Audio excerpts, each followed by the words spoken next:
The shriek of tires on wet asphalt ripped through the night before my mind could process what my eyes were seeing.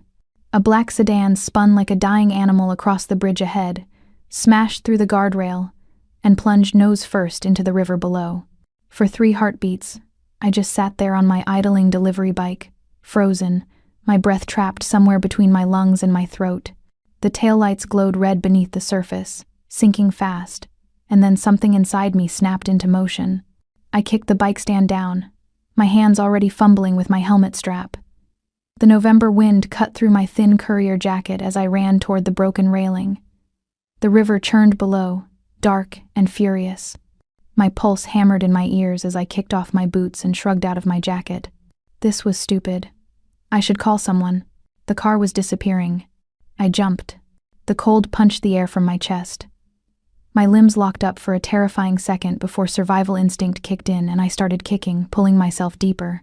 The water was shockingly clear, illuminated by streetlights above and the car's dying headlights below. Bills floated past my face. $100 bills, drifting like strange fish through the current. Then I saw him. A man slumped forward against the steering wheel, his black hair floating like ink in water. Blood seeped from a gash on his temple, creating delicate red ribbons in the current. His eyes were half open, mouth slack, and his wrists. My stomach dropped. His wrists were bound to the steering wheel with zip ties. Thick industrial ones, cutting deep into his skin. This wasn't an accident. My lungs burned, screaming for air, but I forced myself closer. I grabbed the door handle and yanked. Locked. I pounded on the window with my fist, then with my elbow, panic rising like bile in my throat. The car tilted suddenly, sinking faster, and the man's eyes snapped open. Gray, sharp, terrified. He was drowning. I kicked back to the surface, gasping, choking on river water. On my bike, strapped to the frame, was the tire iron I kept for flat repairs. I grabbed it and dove again, my arms and legs already aching from cold and exertion. I swung the iron at the driver's side window with everything I had. The glass spiderwebbed, then shattered. Water rushed into the car. I reached through the jagged opening, slicing my forearm on broken glass, and grabbed the man's shoulder. His body jerked, convulsing, and bubbles streamed from his nose and mouth. I hooked my other arm through the window and used the tire iron to saw frantically at the zip ties around his wrists. The car groaned, metal shrieking as it dropped deeper. The first tie snapped, then the second. I grabbed him under the arms and pulled. He was heavy, dead weight, and for one horrible moment I thought we were both going to die down here. But then his body came free, slumping against me, and I kicked off from the sinking car with the last of my strength. We broke the surface together. I sucked in air, coughing and gasping, my arms locked around the man's chest as I struggled toward the rocky shore. He wasn't moving, wasn't breathing. I dragged him through the shallows and up onto the concrete embankment, collapsing beside him. My hands were shaking so badly I could barely position them correctly on his chest. I locked my fingers together and started compressions, counting under her breath. 30 compressions, 2 breaths. My wet hair hung in my face. River water and blood dripped onto his soaked dress shirt. "Please," I whispered. "Please don't be dead." On the second round of rescue breaths, he convulsed. Water erupted from his mouth as he choked and coughed, his body curling onto its side. He was alive. In the distance, I heard sirens. Someone must have seen the crash. Help was coming. But then the man's hand shot out and grabbed my wrist. His grip was weak, but desperate. His eyes, those sharp gray eyes, locked onto mine with an intensity that made me freeze. "No," he rasped, voice barely audible. His accent twisted the syllables, thick and urgent. "No police, no hospital." I stared at him, at the blood still seeping from his temple, at the raw, bleeding wounds on his wrists where the zip ties had cut deep.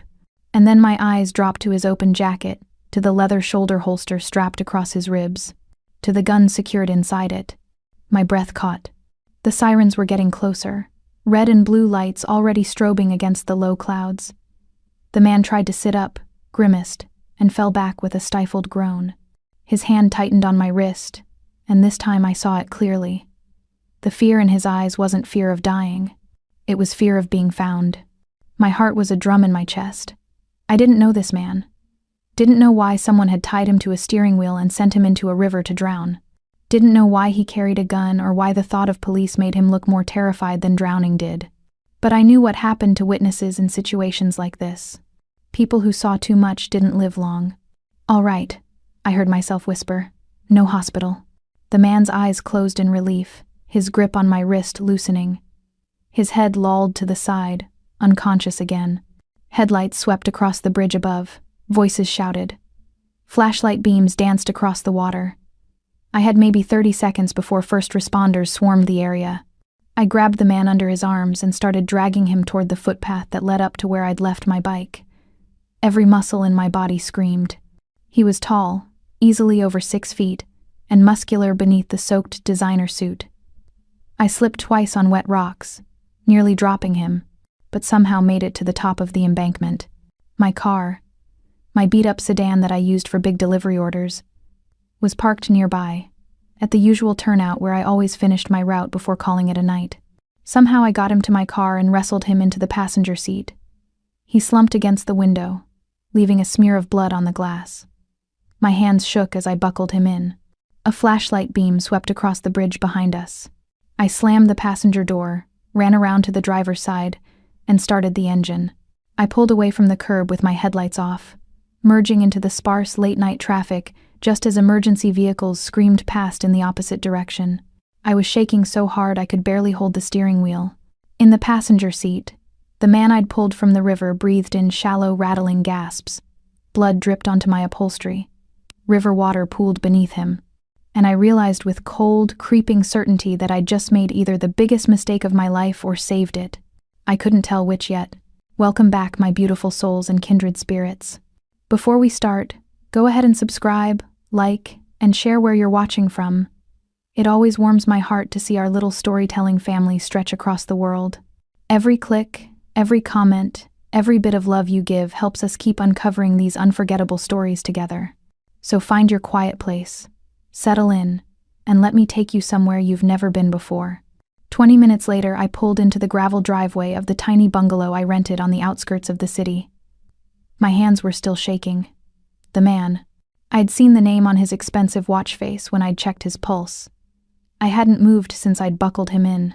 His head rested against the window, breath fogging the glass in irregular patterns that at least confirmed he was still alive. Getting him inside was a nightmare. He was dead weight, his expensive suit soaked through and clinging to a body that was all lean muscle and sharp angles. I got my shoulder under his arm and half dragged, half carried him up the 2 concrete steps to my front door. Inside, the living room was exactly as I'd left it that morning. Small, modest. The second-hand couch with the faded floral pattern my landlord had included. Everything in my life fit into 900 square feet of rented space, and now I was dragging a man with a gun and designer suit into the center of it. I lowered him onto the couch as gently as I could. He groaned, a sound that came from somewhere deep in his chest, but his eyes didn't open. Blood had dried in dark streaks down the side of his face. The zip-tie marks on his wrists were raw and seeping. I stood there for a moment, dripping river water onto my floor, staring at the unconscious stranger I'd just committed a felony for. My courier jacket hung heavy on my shoulders. My whole body ached. I stripped out of my wet clothes in the bathroom, toweled off with shaking hands, and pulled on sweatpants and an oversized t-shirt. In the mirror, my reflection looked haunted. My brown skin was ashen underneath, my natural hair plastered to my skull. The cut on my forearm from the car window was still bleeding. I wrapped it quickly with gauze from under the sink and went back to the living room. He hadn't moved. I knelt beside the couch and checked his pulse again. Steady, stronger than before. I peeled back his jacket carefully, revealing the shoulder holster and the gun secured inside it. My stomach clenched. I'd never touched a gun before. Didn't want to start now, but I couldn't leave it on him. The holster's buckle was slick with river water. My fingers fumbled with it twice before it came free. I set the entire rig on the coffee table, as far from the couch as possible, and turned my attention to his injuries. The head wound was the worst. I grabbed my first aid kit and got to work. Cleaning the gash required pulling his head into my lap, tilting his face toward the lamplight. His skin was cold under my fingers. Pale. I could see the shadow of his pulse beating in his throat. His features were sharp even in unconsciousness. High cheekbones, a mouth that looked like it rarely smiled. There was a scar along his jawline, old and faded, that made me wonder what kind of life he'd lived before tonight. His eyes snapped open without warning. I jerked back, nearly dropping the gauze.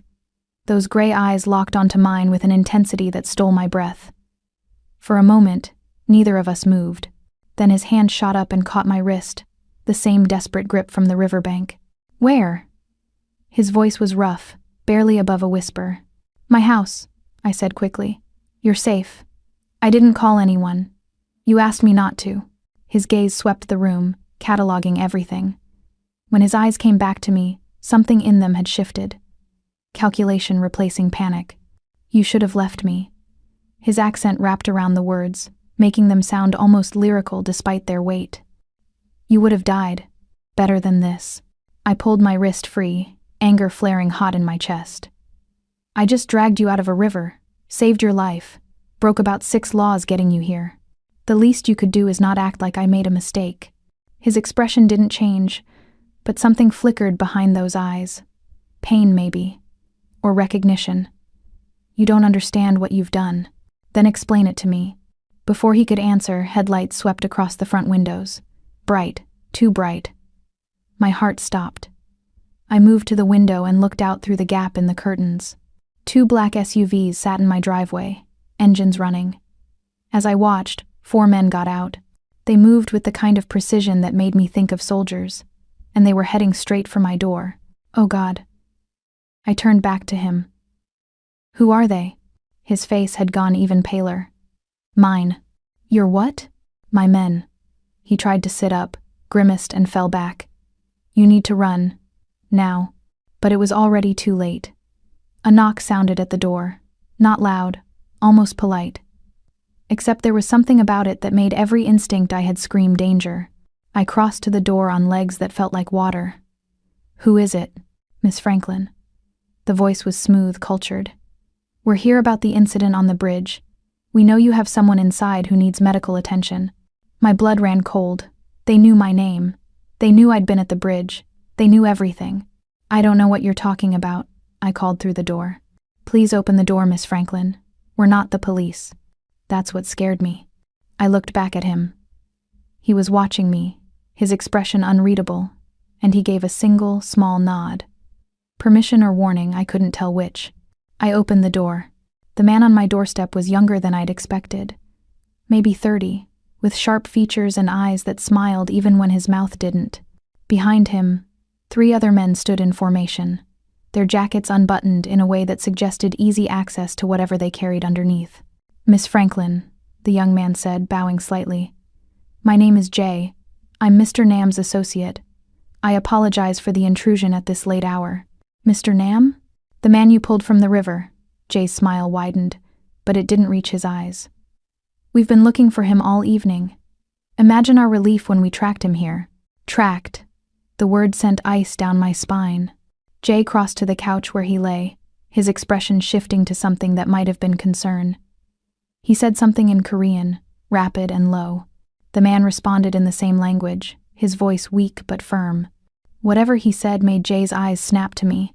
"You saw the restraints," Jay said. "It wasn't a question." My mouth went dry. "I saw him drowning. I cut him free." "Did you see who put them there?" "No, it was just him and the car." Jay studied me for a long moment. Then he reached into his jacket. My heart stopped and pulled out my courier bag. The one I'd dropped on the bridge. "You left this behind." I took the liberty of looking inside. "Your license, your delivery receipts." He set the bag on my coffee table, right next to the gun. "You have a sister, don't you? Maya. Sophomore at State. Scholarship covering tuition, but you work doubles to cover her housing." Terror, hot and sharp, cut through my chest. "Don't you dare." "I'm not threatening you, Miss Franklin." Jay's voice was perfectly calm. "I'm explaining your situation. You saw something tonight. You know something. That makes you valuable. And valuable things need to be protected." "I don't know anything. You know Mr. Nam was meant to drown in that river. You're the only witness to that fact." Jay picked up my car keys from where I'd dropped them on the side table. You saw what you shouldn't have. Now you belong to us. The words hit like a physical blow. I looked at him, expecting contradiction. But he just watched me with those unreadable gray eyes, his jaw tight.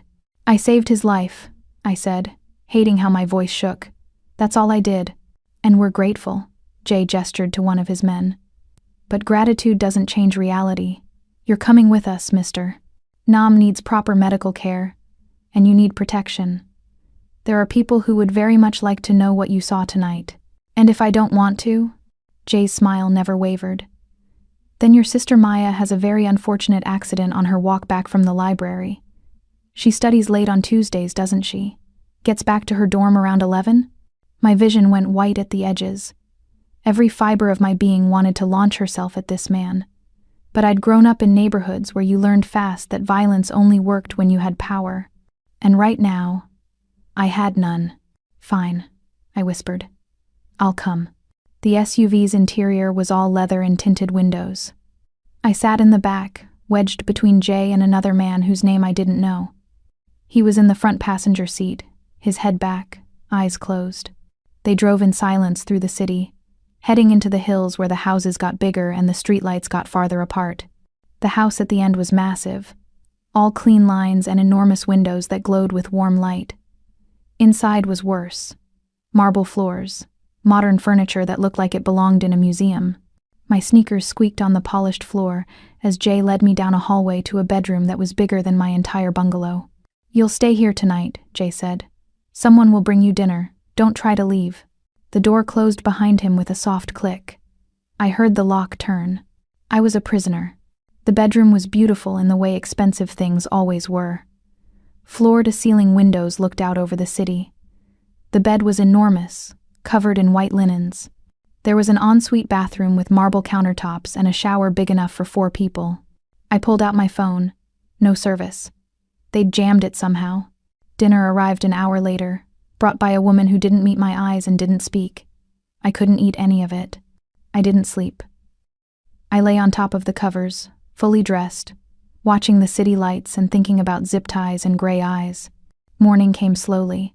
Around 9, Jay appeared. Mr. Nam is awake and would like to speak with you. They walked through the house. I tried to memorize the layout, but it was too much, too big. Jay led me to what looked like a study. Dark wood. Floor-to-ceiling bookshelves.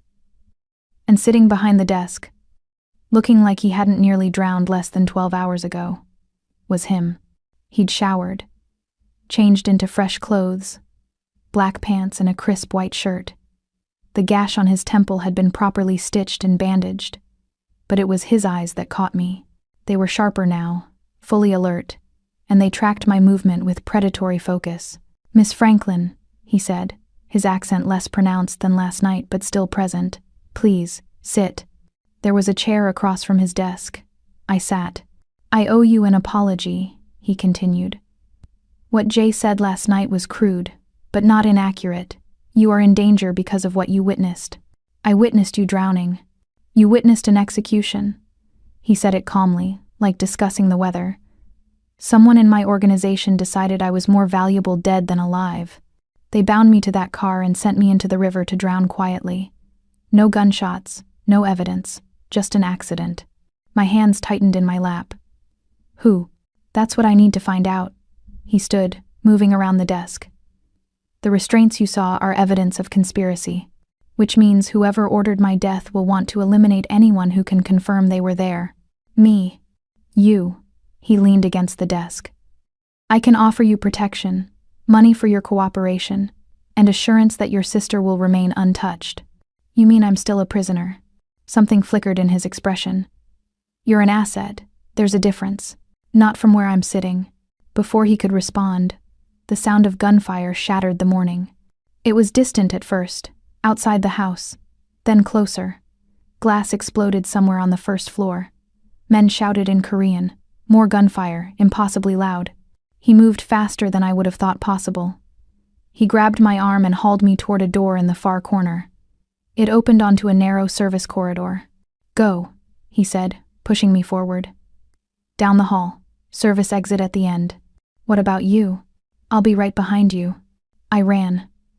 Behind me, I heard him shouting orders, heard more gunfire. The corridor was dim, lined with pipes and wiring. My hands scraped against the walls as I ran. The service exit was exactly where he'd said. A plain metal door with a push bar. I hit it hard, and suddenly I was outside in a narrow alley.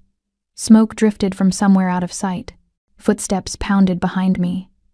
I spun, expecting him, and found myself staring at a man I didn't recognize. Older, maybe 50, with a gun in his hand and blood on his shirt. His eyes locked on me.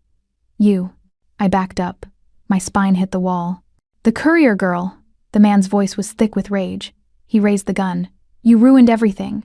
He was supposed to drown quiet. A shot rang out.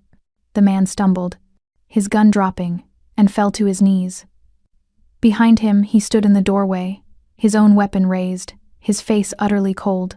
He fired again, and the man collapsed. I couldn't breathe, couldn't move. I'd never seen anyone die before. He lowered his gun and crossed to me. His hand caught my arm, pulling me away from the wall. We need to move, now. They ran through the alley and out onto a side street. A black car screeched to a stop. Not one of the SUVs. Something smaller. Jay was in the driver's seat. Get in, he shouted. He shoved me into the back seat and slid in beside me. Jay hit the gas before the door was even closed. Rivals? He asked. Yes, Jay said. They knew where we were. Someone tipped them off. His jaw tightened. He didn't look at me, but his hand was still on my arm, his grip firm enough to hurt. They drove for 20 minutes, taking turns at random, doubling back. Finally, Jay pulled into the underground parking garage of what looked like an abandoned factory. This will do for now, Jay said. We need to regroup. They got out. The garage was freezing. I wrapped my arms around myself. He noticed. He shrugged out of his jacket and draped it over my shoulders. It was warm from his body heat, and it smelled like expensive cologne and gunpowder. Thank you, I managed. He just nodded. Jay led them up a service staircase to the factory floor. It was massive, full of old machinery and broken windows. In one corner, someone had set up a makeshift living space. Cots, a camping stove, cases of bottled water. He sank onto one of the cots with a groan. Now that they'd stopped moving, the pain was catching up to him. His face had gone pale again, and there was fresh blood seeping through his shirt. You're hurt, I said. I'm fine. You're bleeding through your shirt. He looked down, seemed to notice the blood for the first time, and said something in Korean that was probably a curse. I knelt in front of him. Let me see. You don't have to. I watched someone die because of me 30 minutes ago. Let me do something useful. He studied my face for a long moment. Then he started unbuttoning his shirt. The injuries underneath were worse than I'd expected. Bruises covered his left side, deep purple and black. There were cuts from the broken window, some stitched, some still raw, and along his ribs, a gash that had definitely reopened. I found a first aid kit and got to work. My hands were steadier now. I cleaned the wound carefully, my fingers gentle on skin that was cold and marked with old scars. He watched me the entire time. Up close like this, I could see the exhaustion in his features, the way pain tightened the corners of his mouth. Why? He asked quietly. Why what? Why did you jump into that river? I didn't look up from my work. Because someone was drowning. Most people wouldn't. Then most people are cowards.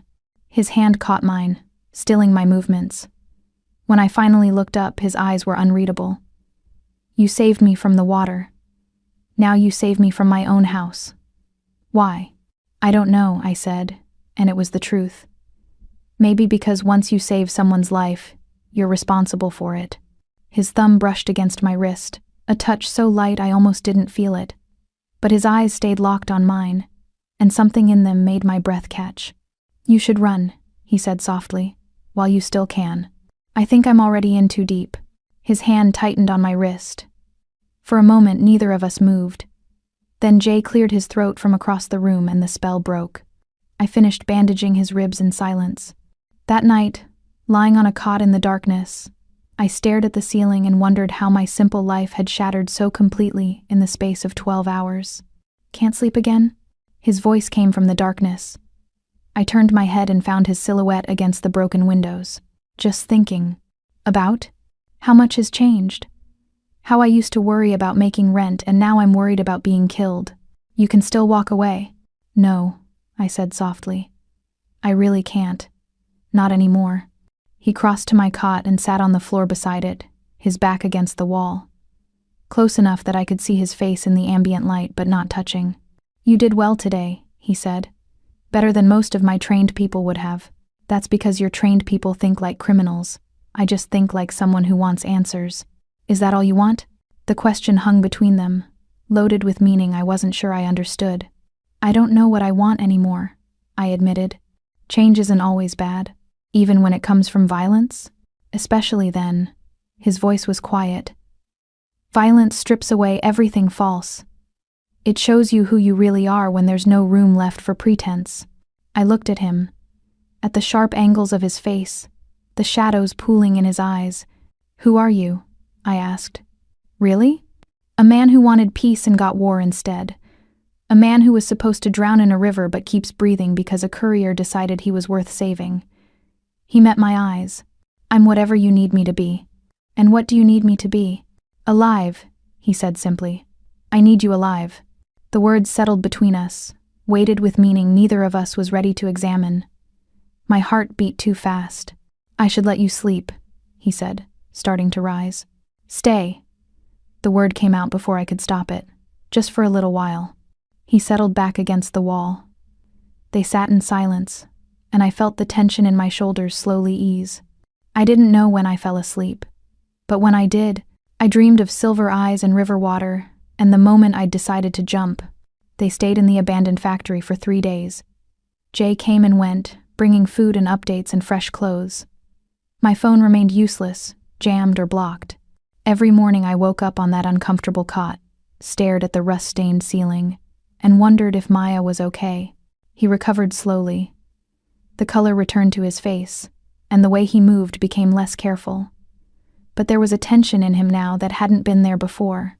He spent hours on encrypted calls, speaking rapid Korean to people I couldn't see. On the third evening, as the sun set, he approached me. I need to tell you something. I looked up from the book Jay had brought me. Okay. He sat on the crate across from me. He'd rolled up his sleeves, and I could see the healing marks on his wrists from the zip ties. I'm offering you a choice, he said. A real one this time. I have money, resources. I can create new identities for you and your sister, send you anywhere in the world. You walk away from this, and you never have to look back. My heart jumped into my throat. You're letting me go? If you want.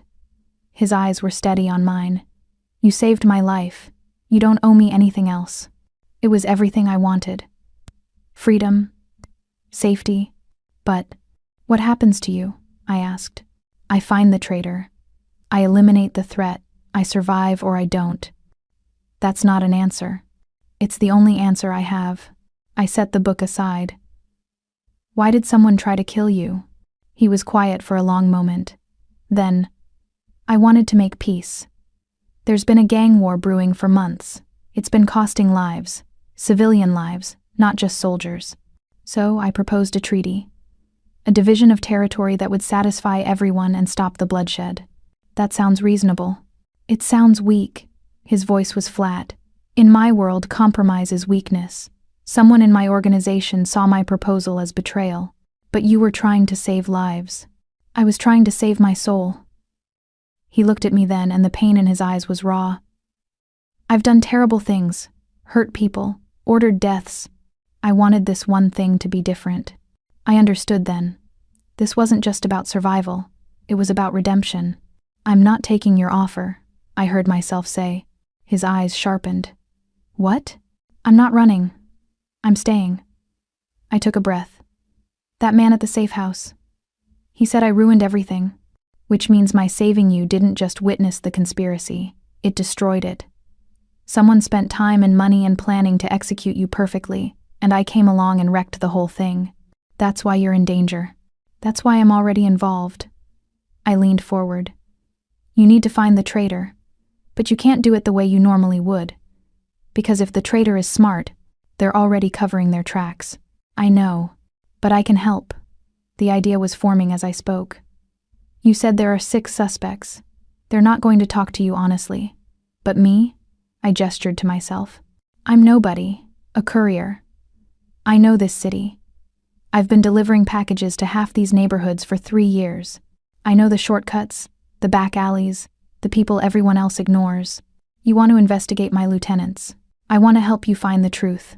He stared at me. In the fading light, his features looked carved from stone. You'd risk your life for this? I'd risk my life for the truth. I met his gaze. And for the chance that maybe, if we find the traitor, you can still make that peace treaty happen. Something shifted in his expression. Not quite hope, but close. You're insane. Probably. But I already jumped into a river for you. The silence stretched between them. Finally, he reached into his pocket and pulled out a folded piece of paper. He opened it carefully and handed it to me. 6 names were written in neat handwriting. Beside each name were details, positions, locations, areas of control. These are the people with access to my schedule and security, he said. The people who could have planned my execution. His finger moved down the list, stopping at the 4th name. This one. Do you recognize him? My blood went cold. Yes. I delivered to him twice a week for 6 months. Sensitive packages, always marked confidential. He controls the dock district. If someone wanted to frame the rival factions for my death, they'd need access to shipping manifests. His voice was carefully neutral. The packages you delivered. They were always sealed, but they were heavy, document heavy. And he always made me wait while he checked them, then gave me a sealed envelope to take back to. I trailed off, looking at him. To my office, I remember. His jaw tightened. You were a courier between him and my organization for months. If he's involved in the conspiracy, you're not just a witness to my execution. You're a witness to his logistics. The full weight of it settled on my shoulders. If you stay, he said quietly, you're not just helping me investigate. You're making yourself a target. Then we don't let him find out. I folded the paper and handed it back. You said you need someone overlooked, someone who can move through the city without raising alarms. That's what couriers do. We're invisible. You stopped being invisible the moment you pulled me from that river. To your world, maybe, but to the rest of the city, I'm still just a delivery girl on a bike. I stood, pacing to the window.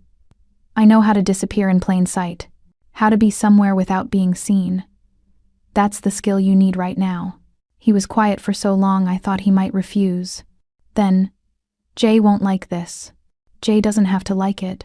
If I agree, you follow my rules. You wear a tracking device.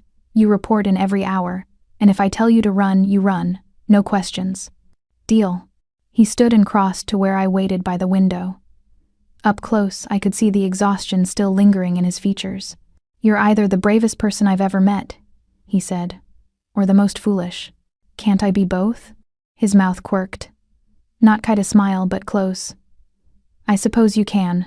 He extended his hand. I took it, his palm warm and calloused against mine.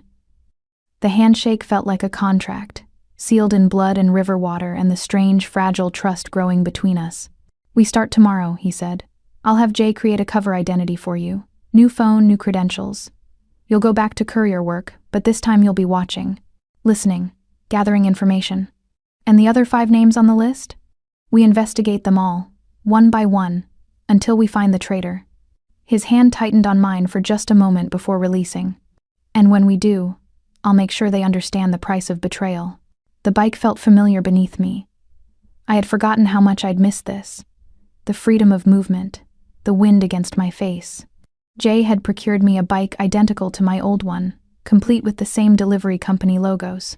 To anyone watching, I was just another courier weaving through morning traffic. Nobody important, nobody worth noticing. The tracking device in my left shoe pressed against my arch with each pedal stroke, a constant reminder that he was watching. The phone in my pocket vibrated every hour with his check-in messages. Brief. Professional. Status? My first assignment was simple. Return to my old delivery routes. Let myself be seen. Re-establish my presence. And watch. The city looked different now. What had once been familiar streets now felt full of eyes and shadows. Every suit-wearing businessman could be one of his enemies. Every parked car could be surveillance. My hand stayed steady on the handlebars, but my heart raced with each delivery. By noon, I'd completed 6 runs without incident. The 7th took me to the financial district, to a mid-rise office building I'd been to dozens of times before, and that's when I saw him. The councilman stood by the reception desk, speaking in low tones with a man in an expensive suit. He looked exactly as I remembered, mid-50s, graying at the temples, with the kind of face that smiled easily and meant nothing by it. He'd always been polite to me, tipped well, asked about my day in that generic way people did when they were trying to seem personable. Now, knowing what I knew, his pleasantness felt like a mask. I kept my head down, my courier bag slung over my shoulder as I approached the desk. The receptionist handed me a package and I signed for it without looking up. Olivia? My blood turned to ice. I looked up slowly. He was staring at me, his expression one of genuine surprise. Olivia Franklin? I thought you'd quit. Haven't seen you in over a week. Personal emergency, I said, keeping my voice light. But I'm back now. Good, good. You were always reliable. He glanced at the package in my hands. Still doing the downtown routes? Wherever they send me. Well, it's good to see you again. His smile was warm and entirely unsettling. Stay safe out there.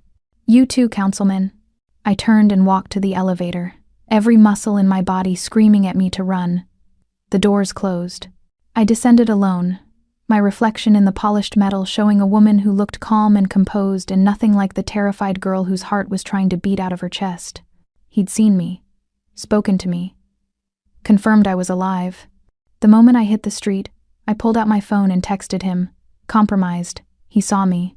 His response came in seconds. Location? I gave him the cross streets. What do I do? Complete your deliveries. Act normal. I'm sending backup. Normal, right. I climbed back on my bike and forced myself to pedal at a normal pace. Backup arrived in the form of Jay on a motorcycle, dressed like a bike messenger himself. He fell into position 2 blocks behind me, close enough to intervene but far enough to maintain cover. My next 3 deliveries went smoothly. But on the 4th, as I locked my bike outside a cafe in the Arts District, I noticed something odd. The street vendor on the corner, an older man who sold newspapers and magazines, was someone I'd bought from dozens of times. Mr. Kim. He always had a smile for me. But today, as I approached to grab a bottle of water, I noticed something that made me pause. He was wearing an earpiece. It was subtle, flesh-colored, and barely visible beneath his cap. But I'd learned to notice details in the past few days, and this detail made alarm bells ring in my head. I bought the water anyway, making small talk about the weather. Mr. Kim was as friendly as always, but as I turned to leave, I caught the reflection in the cafe window. His hand had moved to his collar, a small gesture. Except there was something on his wrist that flashed in the sunlight. A communication device. My stomach dropped. I climbed back on my bike, pedaled around the corner, and immediately pulled out my phone. The vendor at 5th and Morrison, I texted him. Mr. Kim, he's wired. This time, the response took longer. When it came, it was a phone call. Describe everything, he said without preamble. I did, keeping my voice low as I coasted through a residential neighborhood. The earpiece, the wrist device, the way Mr. Kim had watched me a little too carefully. He gave you information before? He asked. Not formally, but he knew my routes. We'd chat sometimes about the neighborhood. My breath caught. He asked about you once. Silence on the other end. Then, when? About 2 months ago. He asked if I'd delivered to any of the clubs downtown. Said he'd heard they were under new management and wondered if I'd seen anything interesting. What did you tell him? Nothing. I said I didn't pay attention to client details. I turned onto a main street, my eyes scanning for tails. But if he's been gathering information on your organization through casual courier conversations, he's a professional. A wire, like you said. Probably working for whoever planned my execution. His voice was cold. Which means you just identified a direct link to the conspiracy. What do I do? Nothing. Keep to your normal routine. I need you to go back there tomorrow. Same time, same route. Buy something from him again and see if he tries to feed you information. What kind of information? Anything about me, about my organization. If he's still active, he'll try to use you to verify I'm dead or to locate me if he suspects I survived. A pause. Can you do this? I thought about the councilman seeing me in that office building. About the way Mr. Kim's friendly smile suddenly seemed sinister. Yes, I said. I can do this. Good. Finish your deliveries and come back. We need to plan for tomorrow. The line went dead. By the time I returned to the factory that evening, the sun was setting. He and Jay were waiting in the makeshift command center they'd set up, a folding table covered in laptops and phones and photographs of the 6 suspects. He looked up as I entered. You did well today. I led the councilman right to you. How is that doing well? You confirmed he's monitoring your movements, which means he suspects you know something. And you identified a potential informant in your vendor. That's actionable intelligence. He gestured to the table. We ran a background check on Kim. He's not what he appears to be. Jay turned one of the laptops toward me. The screen showed a file with Mr. Kim's photo and details. But the name wasn't Kim. It was Park Jin-woo. And his resume included military intelligence training and 5 years working as a private investigator. He's a plant, he said. Positioned on your route specifically to gather information from couriers who service our operations. He's been there for 18 months, which means this conspiracy has been in motion longer than I thought.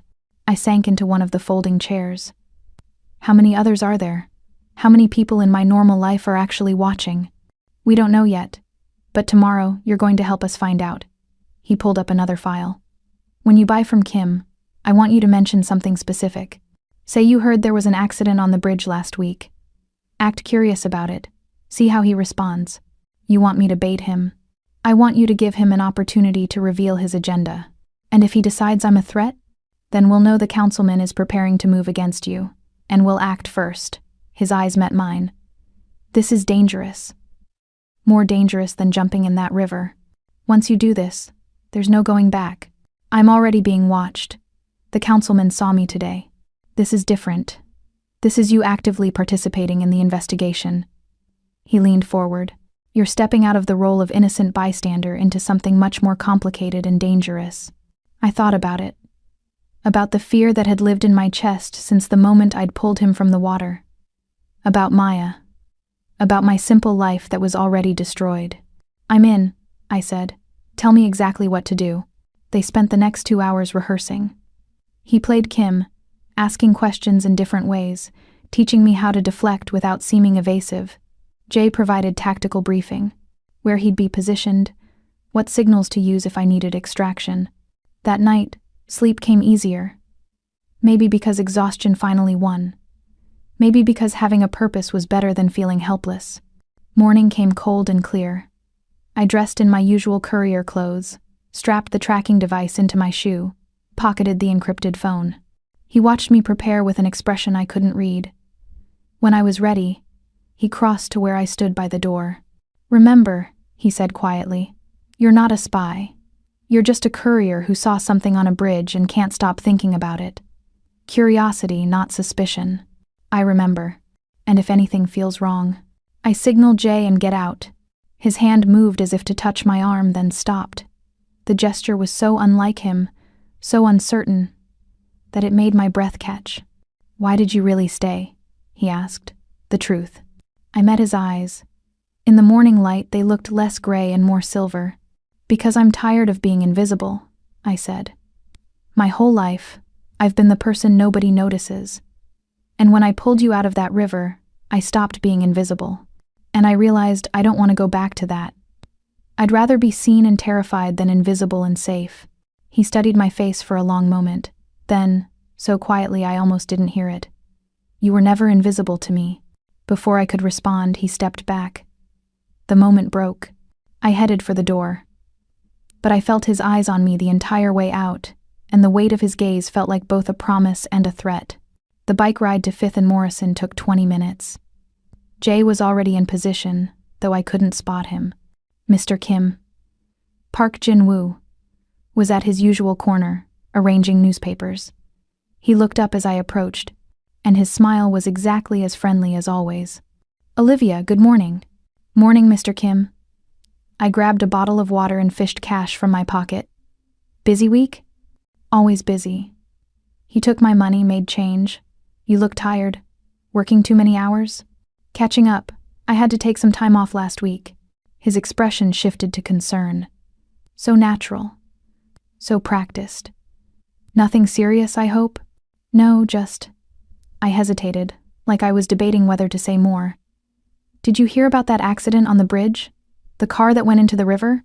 Mr. Kim's hands stilled for just a fraction of a second. Then he resumed arranging his papers. I heard something about it.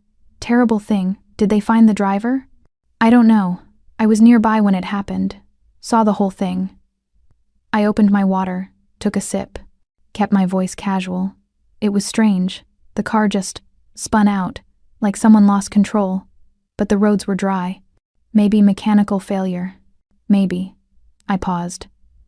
I wanted to help, but by the time I got down there, the car was already sinking. Emergency services showed up right after. I gave them my information but haven't heard anything since. Mr. Kim was watching me now with an intensity that didn't match his pleasant expression. That must have been frightening. It was. I keep thinking about it. About whether the driver made it out. I met his eyes. Do you know if they found anyone? I don't follow the news that closely. But I'm sure if someone needed help, they got it. His smile never wavered. You did what you could. That's all anyone can ask. I nodded, finished my water. Well, I should get going. Got deliveries to make. Stay safe out there. I climbed back on my bike and pedaled away, forcing myself not to look back. 2 blocks later, my phone buzzed. His message was brief. He touched his collar twice. Sent a signal. You did perfectly. Relief and terror flooded through me in equal measure. The rest of my deliveries passed in a daze. Every person I passed could be an enemy. Every conversation could be a trap. By the time I returned to the factory that evening, I was exhausted. Not physically. The deliveries had been light. But emotionally. He was waiting. He took one look at my face and poured me a glass of water from their bottled supply. Sit, he said. I sat. Kim reported to his handlers within minutes of you leaving. We intercepted the communication. He confirmed you were asking questions about the bridge incident and that you claimed to be a witness. His handler told him to maintain contact and extract more information. So it worked. It worked. But now they know you're curious. They'll be trying to determine if your curiosity is innocent or if you know more than you should. He sat across from me. Tomorrow, you don't go back to that corner. We let them wonder. Let them reach out to you. How will they do that? They'll send someone. Maybe Kim directly, maybe someone else. But they'll make contact. His eyes were steady on mine. And when they do, you tell them exactly what we've rehearsed. And if they don't believe me, then we extract you and move to the next phase. He paused. But they'll believe you, because you're telling them a version of the truth. The best lies always are. That night, lying on my cot, I stared at the ceiling and wondered if Maya was looking at the same sky. Can't sleep again? His voice came from the darkness. I turned my head and found his silhouette against the broken windows. Just thinking. About? How I used to worry about making rent and now I'm worried about being killed by conspiracy. You can still walk away. No, I said softly. I really can't. Not anymore. He crossed to my cot and sat on the floor beside it, his back against the wall. Close enough that I could see his face in the ambient light, but not touching.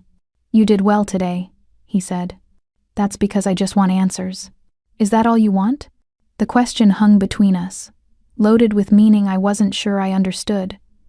Or maybe I did understand, and that's what scared me. I don't know what I want anymore, I admitted. Change isn't always bad, even when it comes from violence. Especially then. His voice was quiet. Violence strips away everything false. It shows you who you really are when there's no room left for pretense. And you are someone who jumps into rivers for strangers, someone who chooses truth over safety. I looked at him, at the sharp angles of his face, the shadows pooling in his eyes, the way he sat guard beside me like he was protecting something precious. Who are you? I asked. Really? A man who wanted peace and got war instead. A man who was supposed to drown in a river but keeps breathing because a courier decided he was worth saving. He met my eyes. I'm whatever you need me to be. And what do you need me to be? Alive, he said simply. I need you alive. The words settled between us, weighted with meaning neither of us was ready to examine. My heart beat too fast. His breathing was measured but tense, like he was holding himself back from something. I should let you sleep, he said, starting to rise. Stay. The word came out before I could stop it. Just for a little while. I don't want to be alone with my thoughts. He settled back against the wall. They sat in silence, the city breathing beyond the broken windows, and I felt the tension in my shoulders slowly ease. I didn't know when I fell asleep. But when I did, I dreamed of silver eyes and river water and the moment I'd decided to jump. And in the dream, he jumped with me, and they surfaced together, gasping and alive and bound by something neither of them could name. The meeting was set for midnight at a warehouse in the industrial district. I had completed my reconnaissance earlier that day, confirming the location, photographing entry points, memorizing exit routes. What I didn't report was the second warehouse 3 blocks east, the one with fresh tire tracks and recently disturbed dust patterns, the one that felt wrong in ways I couldn't articulate. I told myself it was nothing, told myself I'd mention it later. But the lie sat heavy in my chest as I dressed for the operation in tactical black that Jay had provided. He watched me prepare with that unreadable expression he wore like armor. He'd been distant since this morning, since Jay had confirmed communications with the councilman. The betrayal of his oldest friend was carving something out of him. You don't have to come, he said for the 3rd time. Jay and I can handle this. I'm the one who identified Kim. I'm the one he might talk to. I secured my hair into a tight braid. Besides, you might need a witness. Always thinking like a courier. Always looking for the proof of delivery. There was something in his voice. Not quite affection. Not quite warning. I turned to face him fully. In the dim light of the factory, he looked like a portrait of controlled violence. Black suit, hair swept back to reveal the healing scar at his temple. Eyes that held the kind of coldness that came before terrible decisions. Are you going to kill him? I asked. I don't know yet. That's not an answer. It's the only honest one I have. He crossed to me, close enough that I could smell his cologne, something dark and expensive. He has been with me since we were 17. Stood beside me when I took over the organization. If he's the one who tried to drown me, I need to know why before I decide what he deserves. And if his reasons aren't good enough, then I'll do what needs to be done. His hand moved to my face, thumb brushing my cheekbone with a gentleness that contradicted everything else. But you won't have to watch. I'll make sure of that. The touch lingered too long, burned too bright. I found myself leaning into it before I could stop myself. When I opened my eyes, he was already moving away, the moment fractured. They left in separate vehicles. Jay drove me in a nondescript sedan while he followed in one of the black SUVs. The warehouse district was exactly as I'd photographed it. Rows of identical structures, most abandoned. His friend was already there. I saw him through the gap in a side door, tall, broader than him, with silver threading through his dark hair. He stood alone in the center of the empty warehouse floor, hands in his pockets, looking relaxed in a way that made my instincts scream. Too calm, too ready. He entered first, Jay flanking him. I stayed back as instructed, positioned near the door with a clear line of sight, but protected by shadows. I activated the camera pen in my pocket. Brother, his friend's voice carried in the empty space, warm and familiar. He opened his arms like he expected an embrace. He didn't move closer. Don't call me that. After all these years? You tried to kill me. His friend's smile never wavered. I tried to save you. There's a difference. The words hit like a physical blow. I saw his shoulders tighten, saw the micro-expression of pain that flashed across his face. Explain, he said. His friend began to pace. You were going to make peace with the Eastern Syndicate, a treaty that would divide territory, share resources, end the competition that's kept us strong for decades. You called it progress. I call it suicide. It would have saved lives. It would have destroyed everything your father built. His friend's voice gained intensity. Your father didn't raise you to be a peacemaker. He raised you to be a warrior, a king. And you were throwing it all away for what? A chance to sleep better at night? It wasn't fantasy. It was strategic. It was weakness. His friend's control cracked. And weakness in our world gets people killed. The moment you signed that treaty, it all would have collapsed. The rival factions would have seen it as surrender. I's breath caught. I understood now. His friend truly believed he was saving him, that the execution in the river was an act of mercy.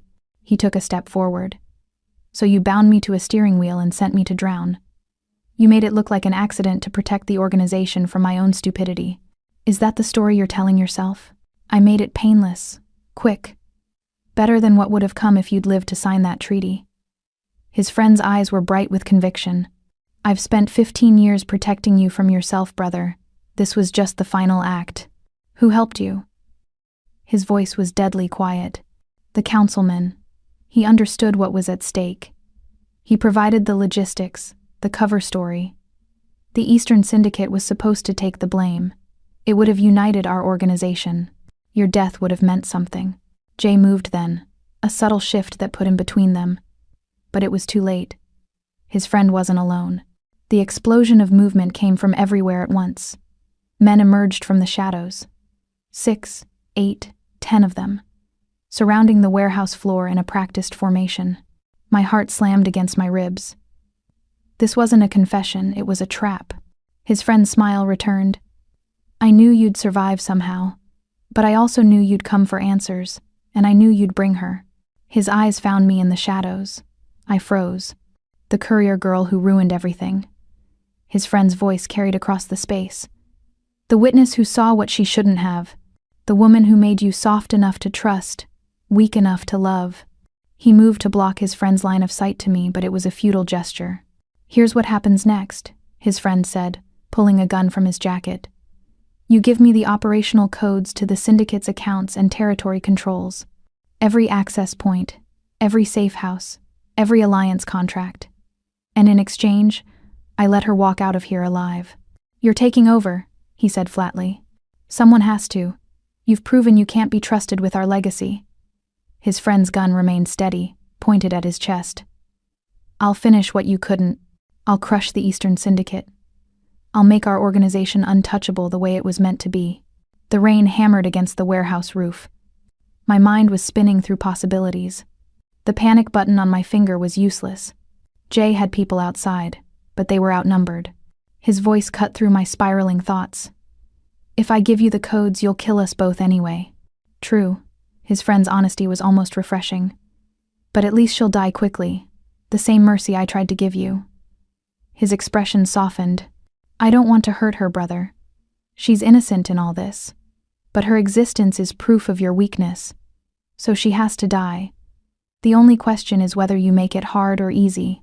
My hands clenched into fists. I thought about the tire iron I'd used to break that car window. About the fear I'd felt diving into dark water. About the choice I'd made then, and every choice since. To jump, to stay, to fight instead of flee.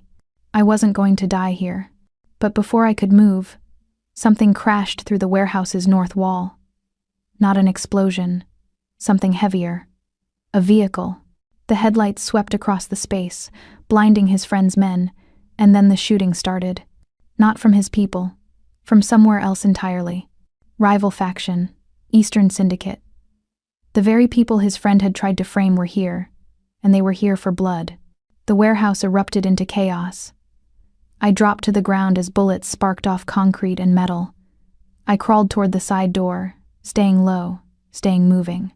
Behind me, I heard him shouting orders in Korean, heard Jay returning fire. I made it to the door and burst through into the rain. The alley beyond was dark and slick, but I knew these streets. 2 blocks east was that second warehouse. I ran. Behind me, the gunfight raged, but I didn't look back. My boots splashed through puddles. The rain soaked through my tactical blacks. I rounded the corner toward the second warehouse and arms grabbed me from the shadows. A hand clamped over my mouth. I was lifted off my feet and dragged backward through a doorway I hadn't even seen. The door slammed shut. Darkness swallowed me whole. When the lights came on, I was bound to a chair in the center of an empty room. My wrists were secured with zip ties, industrial ones, just like the ones that had been on him in that sinking car. A figure stood in the corner, face obscured by shadows. Then he stepped forward into the light, and my world tilted sideways. It was Kim. The man I thought was just a vendor, just a contact. But he had never been small. He had been orchestrating everything from the start. I stared. This wasn't the man I expected. This was the face I saw every morning. "Mr. Kim," I whispered, the name catching in my throat. "Park Jin-woo." He smiled. A cold, final smile that was nothing like the friendly vendor I knew. An unnecessary alias, but yes, I apologize for the deception, Olivia. I stared at him. "It was you. The vendor, the wire, the mastermind." Lieutenant Kim pulled up a chair and sat across from me. He'd removed his suit jacket, rolled up his sleeves. "You're wondering how long," he said. "How long I've been planning this. How long I've been his right hand while sharpening the knife for his back." Lieutenant Kim leaned forward, his voice dropping to a chilling whisper. "I needed you to see me as harmless. People speak freely around men they underestimate." He tapped his chest. "The real architect? That was always me." The rain was a living thing against the warehouse windows, clawing at the glass.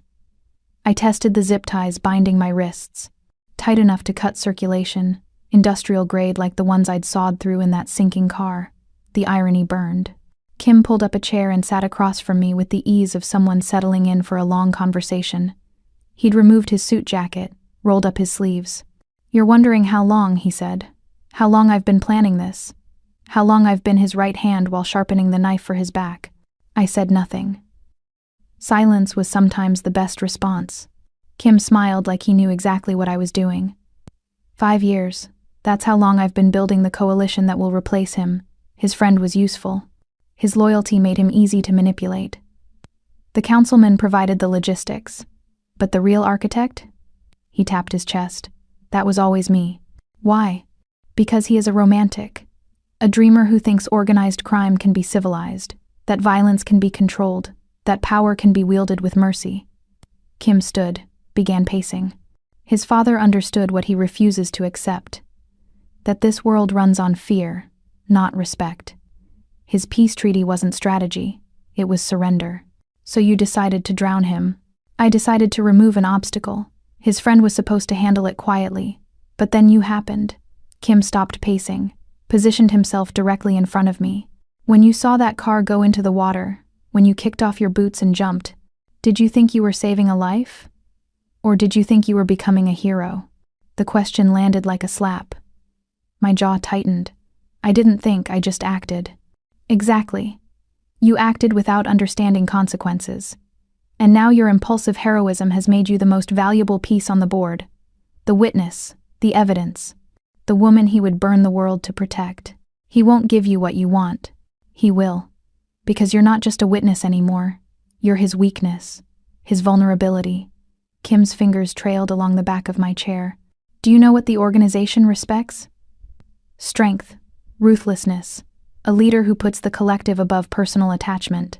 His father would have slit your throat himself if it meant protecting his empire. But him?" He laughed. "He will give me everything I ask for if it means you walk out of here alive.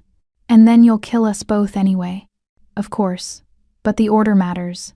The theater matters." Kim checked his phone. "I've sent him your location, told him to come alone to the old dockyard at Pier 17. Told him I'd trade your life for the operational codes. He'll come. He'll comply. And when he hands over everything his father built, the entire syndicate will see what I've been saying all along, that he's not fit to lead." The drive to the dockyard took 20 minutes. I was thrown into the back of a van. Kim sat across from me, scrolling through his phone with casual detachment. Around us, 4 armed men maintained positions like they were transporting precious cargo, which, I supposed, they were. I was the bait. When they pulled me from the van, my boots splashed into puddles deep enough to soak through to my socks. The dockyard stretched before them, a maze of shipping containers and rusted cranes silhouetted against the night sky. Kim's men positioned me in the center of an open area between 2 container stacks. Bright industrial lights had been set up, creating a stage, a circle of illumination surrounded by darkness. They cut the zip ties on my ankles but left my wrists bound. "He'll be here soon," Kim said, checking his watch. "He's never late." The sound of an engine cut through the rain. A single vehicle approaching. My heart lurched into my throat as a black sedan pulled into the edge of the light, headlights blazing. The driver's door opened. He emerged like violence wrapped in silk. He wore all black, turtleneck, slacks, leather jacket that gleamed with rain.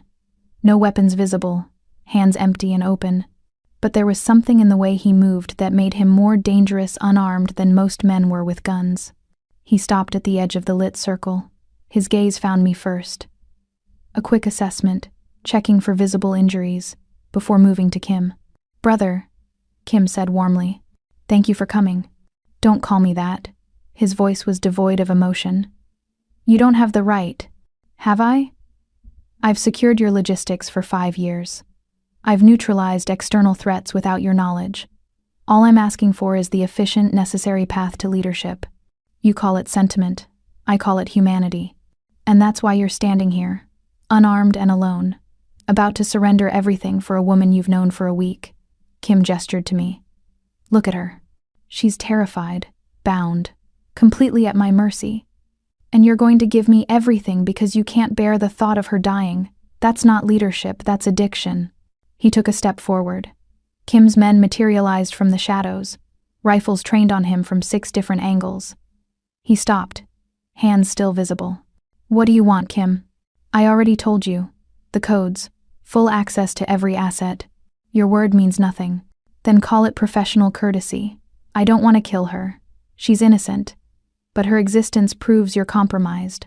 So she has to die. The only question is whether it's painful or peaceful." I watched his face. Watched the micro-expressions that flickered across his features. Rage, calculation, despair, and something else. Something that looked like resignation. He was going to do it. He was going to surrender his empire because Kim was right about one thing. He couldn't bear the thought of watching me die. "Don't," I said, my voice cutting through the rain. "Don't give him anything. I'm not worth."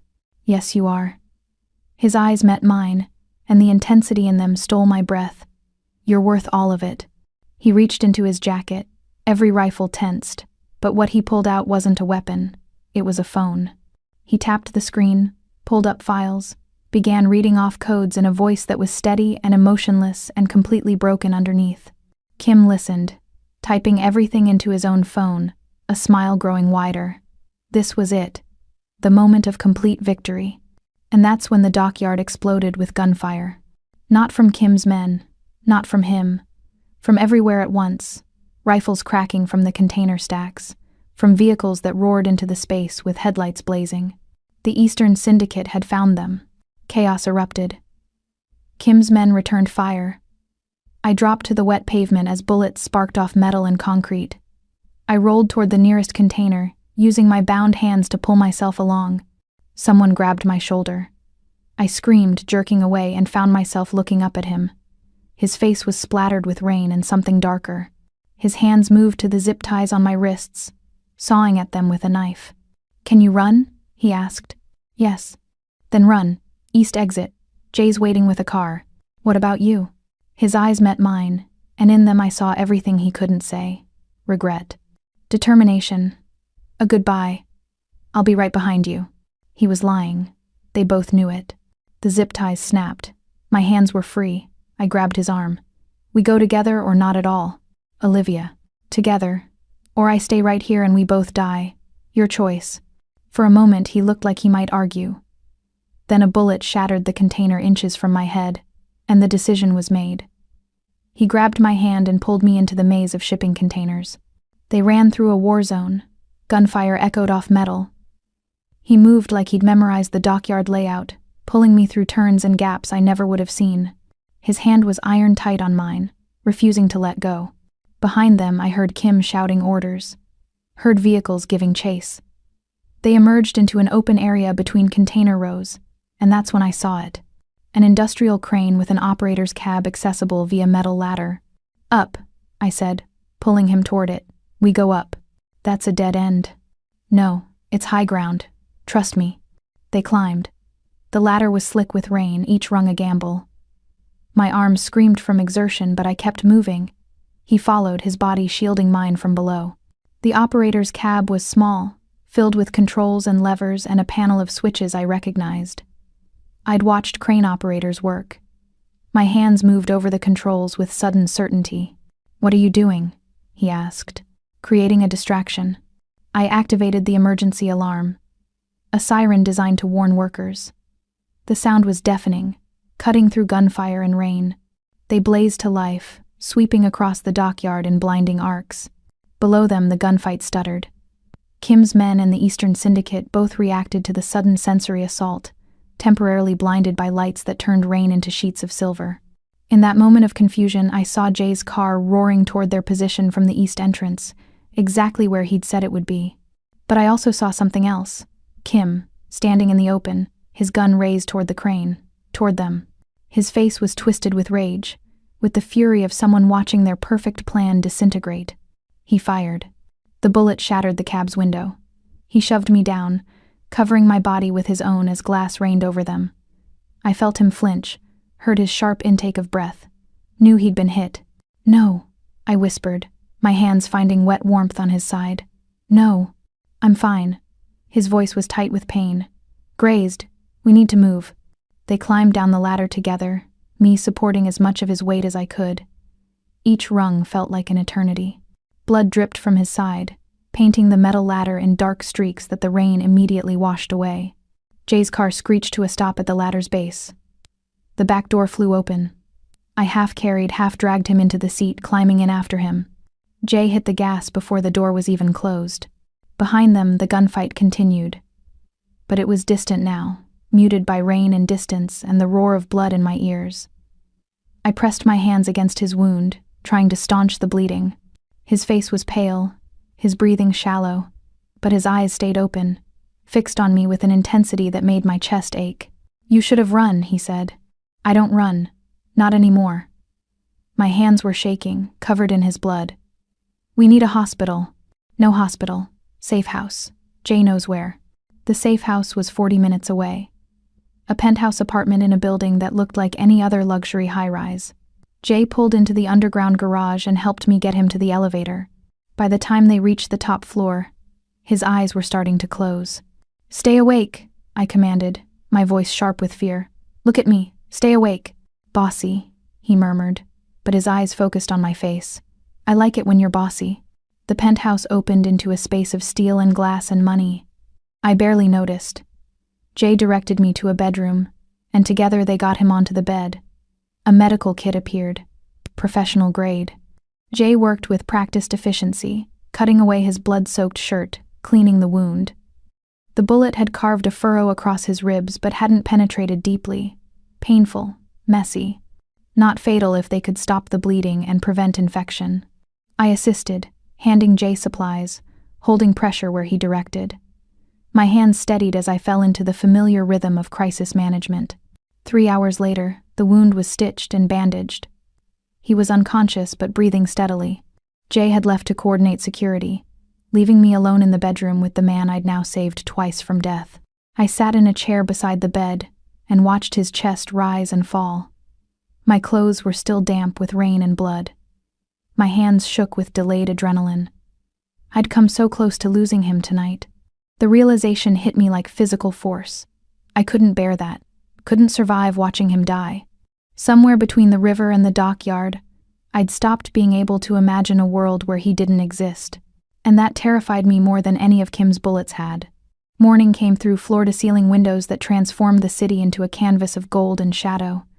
I had dozed fitfully in the chair beside his bed, jerking awake at every sound. Now dawn painted the penthouse in soft light, and his eyes were open, watching me with an expression I couldn't decipher. "You stayed," he said, his voice rough from pain and sleep. "Where else would I go? Anywhere. Away from me and the disaster I've brought into your life." I stood, moved to the window. The city spread below them. The same streets I'd navigated for 3 years, now transformed into something alien and dangerous.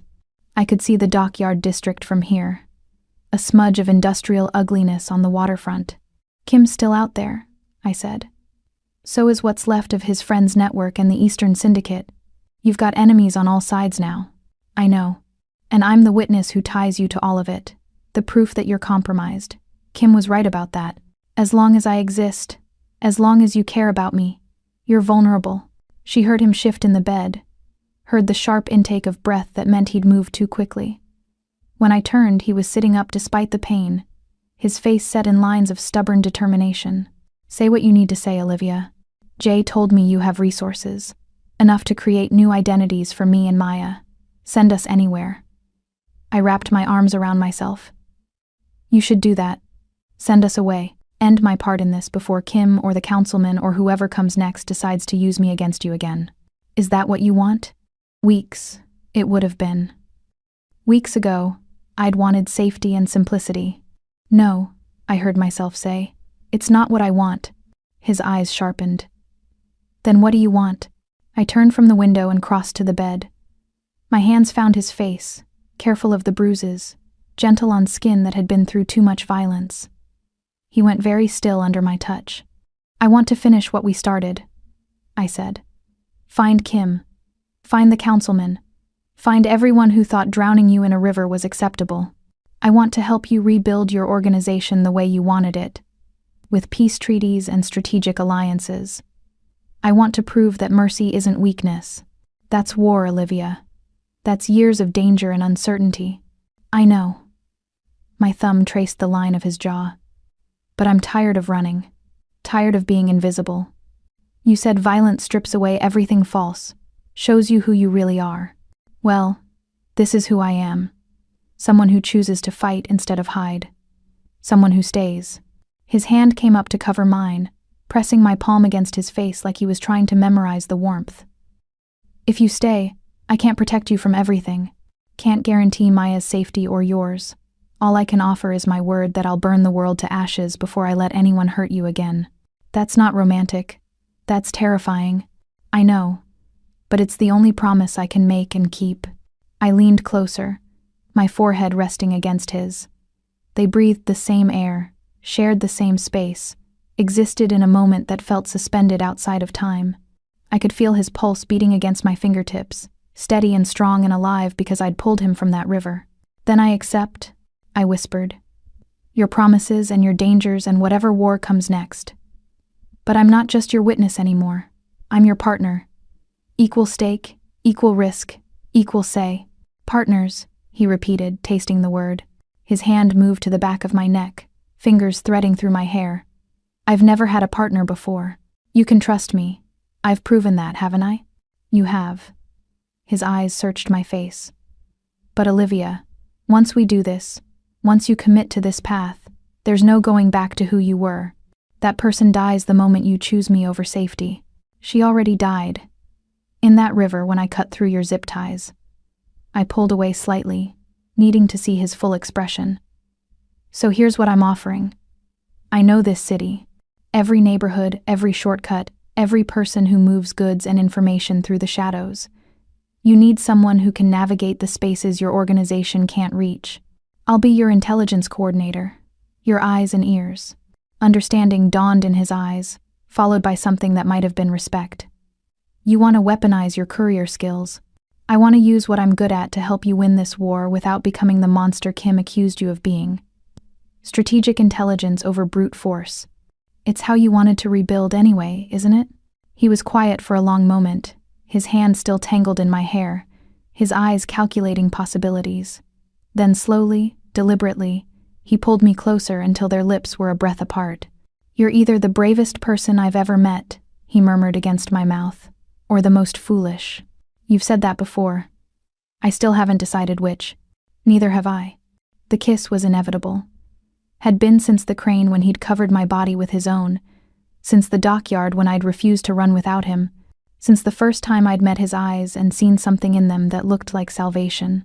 His mouth was gentle despite everything he was, careful despite the violence he contained.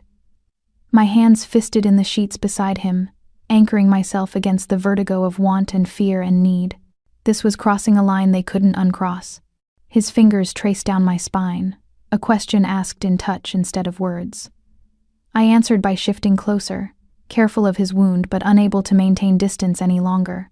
The kiss deepened, became something that tasted like rain and gunpowder in desperate relief.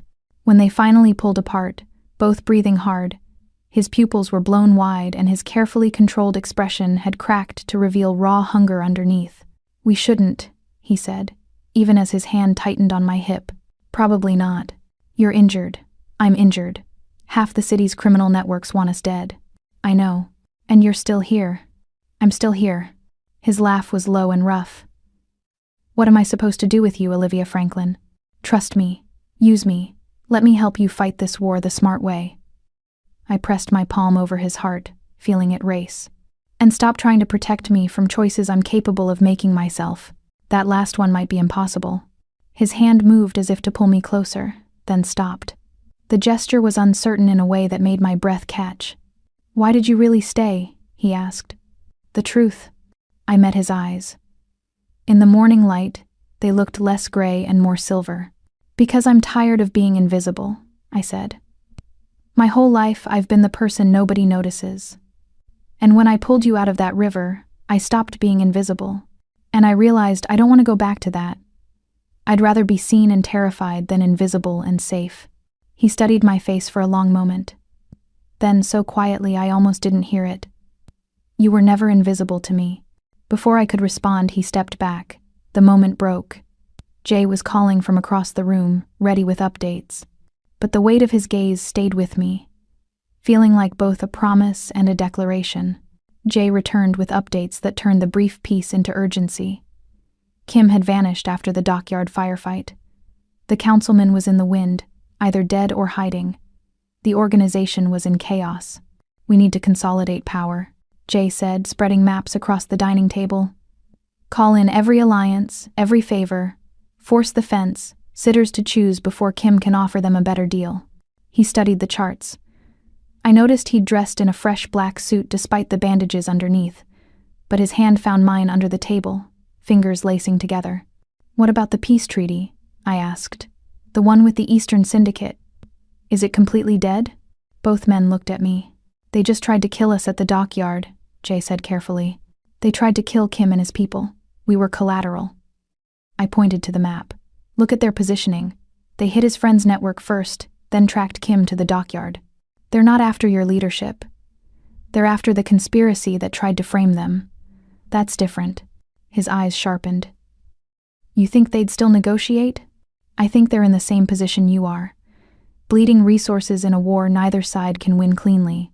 And I think if you approached them now, with evidence that Kim and his friend were the real architects, you might find them more receptive than before." Jay looked skeptical. "That's a massive risk." "It's also the last thing anyone would expect," I countered. "Which makes it strategically sound. Kim's counting on you to consolidate internally first. If you bypass that and go straight to the Eastern Syndicate with a treaty offer, you undercut his entire strategy." Silence fell. His thumb traced circles on my palm. "She's right," he said finally. "Kim and his friend both believed peace made me weak. But what if peace is the weapon that wins this war? What if ending the conflict frees up resources to crush the internal rebellion?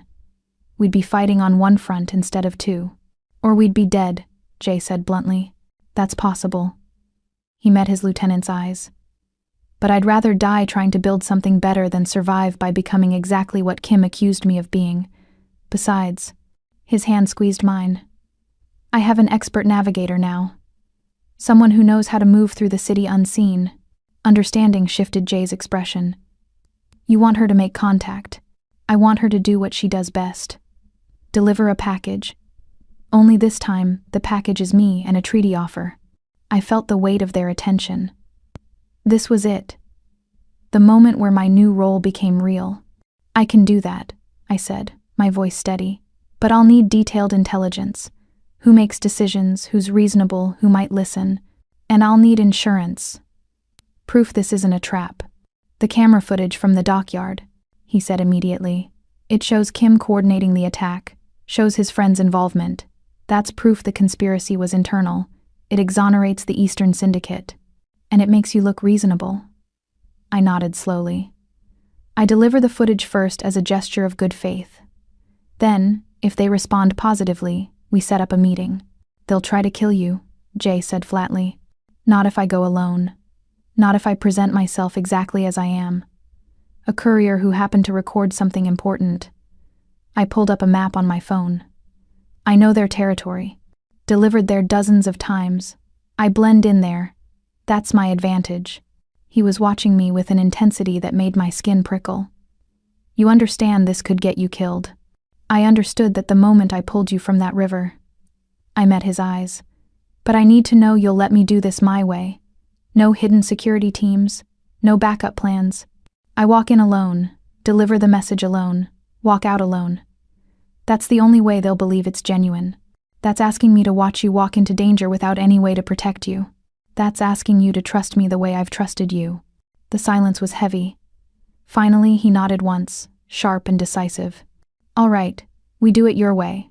But you wear a tracker, and if you're not out in 2 hours, I'm coming in. Deal. They spent the rest of the day planning. Jay pulled files on the Eastern Syndicate's leadership. The head was a woman named Lee May, 45, who'd inherited control from her father. Her second in command was someone called Mikhail, a former Russian enforcer. Mikhail's your best point of contact, Jay said. Lee May won't meet with you directly without verification, but Mikhail handles initial negotiations. If he believes the footage is genuine, he'll escalate. If he doesn't, he'll kill you quietly. Encouraging, I muttered, studying Mikhail's photo. He looked like violence incarnate. Scarred, hard-eyed. He moved beside me, his presence a physical weight. Mikhail respects boldness, hates manipulation. Be direct with him. Show him the footage. Explain your reasoning. Let him make his own assessment. You sound like you know him. We've negotiated before. Small things. Territory boundaries, trade routes. He's brutal but honorable. If he gives his word, he keeps it. His hand found the small of my back. But he's also paranoid. He'll search you, scan for weapons and wires. Don't resist. Show him you have nothing to hide. By evening, I had a complete profile, a route mapped, and a thumb drive containing the edited dockyard footage. The sun set in shades of crimson and gold. I dressed in my courier clothes, worn jeans, company jacket. I strapped the tracking device into my boot and tucked the thumb drive into a sealed delivery envelope. He watched me prepare with an expression that might have been agony barely contained. I could still send someone else, he said quietly. This has to be me. Because I'm the only one who can walk in there without the weight of your organization behind them. You're not uninvolved anymore. They don't know that. He crossed to me, hands framing my face with a gentleness that contradicted everything he was capable of.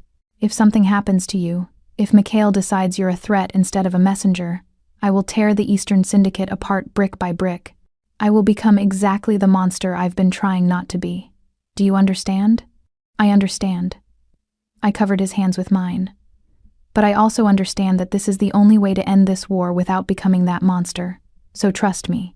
He pulled me into an embrace that felt like goodbye. His face buried in my hair, his breathing unsteady. When he finally let go, his eyes were bright with emotion he refused to name. Come back to me, he said. It wasn't a request. It was a command wrapped in vulnerability. I will. I left the penthouse alone. Took the elevator down alone.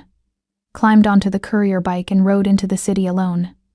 The tracking device felt like both an anchor and a lifeline. The Eastern Syndicate's territory was industrial and working class, full of warehouses and small manufacturing businesses. I navigated with practiced ease, becoming just another courier making evening deliveries.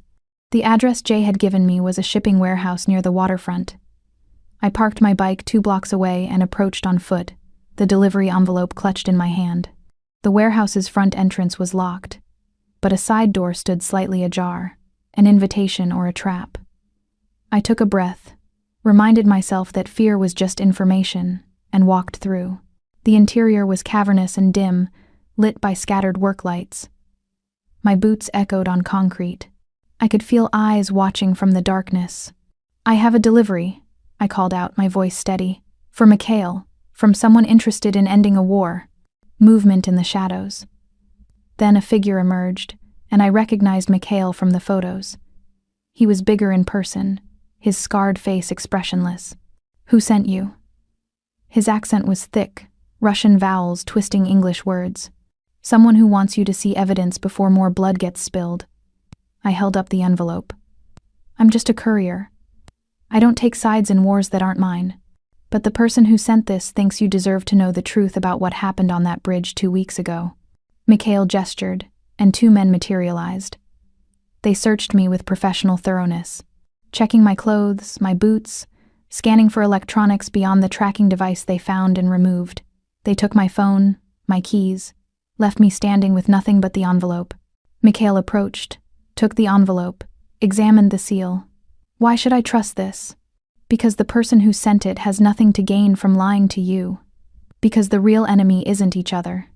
It's the people who tried to frame you. I met his eyes. Open it or don't. But if you watch what's on that drive and still think your war is with the man who sent me, then you're not as smart as he said you were. Something flickered in Mikhail's expression. Amusement or respect. He opened the envelope, removed the thumb drive, and gestured toward a laptop set up on a nearby crate. They watched the footage together. I had seen it before, but watching Mikhail's face as he absorbed what the dockyard cameras had captured was its own education. I saw the moment he recognized Kim, saw understanding dawn, saw rage tighten his features when the implication became clear that he and his organization had been set up. When the footage ended, Mikhail was silent for a long time. Then he pulled out his phone and made a call in rapid Russian. I caught Li Mei's name, caught words that might have meant evidence or conspiracy. The conversation lasted 3 minutes. When it ended, Mikhail looked at me with something approaching respect. Li Mei wants to meet the courier brave enough to walk into our warehouse alone, and she wants to meet the man who sent footage that could have been used against us but was shared instead. He paused. This is genuine good faith gesture, rare in our business. So you'll consider peace? We'll consider talking about peace. Big difference. Mikhail handed back my phone and tracking device but kept my keys. You come back tomorrow, same time, with the man who sent you. Li Mei will arrange neutral meeting place. We talk. We see if peace is possible. And if it's a trap, then we're all idiots who deserve what happens. Mikhail's scarred face might have held a smile. But I don't think it's trap. I think you're exactly what you appear to be. Courier who saw something she shouldn't and decided to do something stupidly brave. That kind of courage is usually genuine, too dumb to be fake. I wasn't sure if that was an insult or a compliment. I accepted my phone and tracking device, noted the absence of my keys, and turned to leave. Mikhail's voice stopped me at the door. Tell your boss he's either brilliant or suicidal. Maybe both. Tell him Li Mei respects the gesture, but respect doesn't guarantee survival. And tell him, he paused. Tell him his father would be proud. Old man always wanted peace, just never lived long enough to achieve it. The words hit me like an unexpected gift. I nodded once and walked out into the night. 20 minutes later, one of the black SUVs pulled up beside me. The door opened, and he emerged like he couldn't wait for the vehicle to stop. He crossed the distance in 4 strides and pulled me into an embrace that stole my breath. Don't ever do that again, he said into my hair. Do what? My job? Terrify me. I pulled back enough to see his face. The mask had cracked completely, leaving only raw emotion, relief and rage, and something that looked dangerously close to love.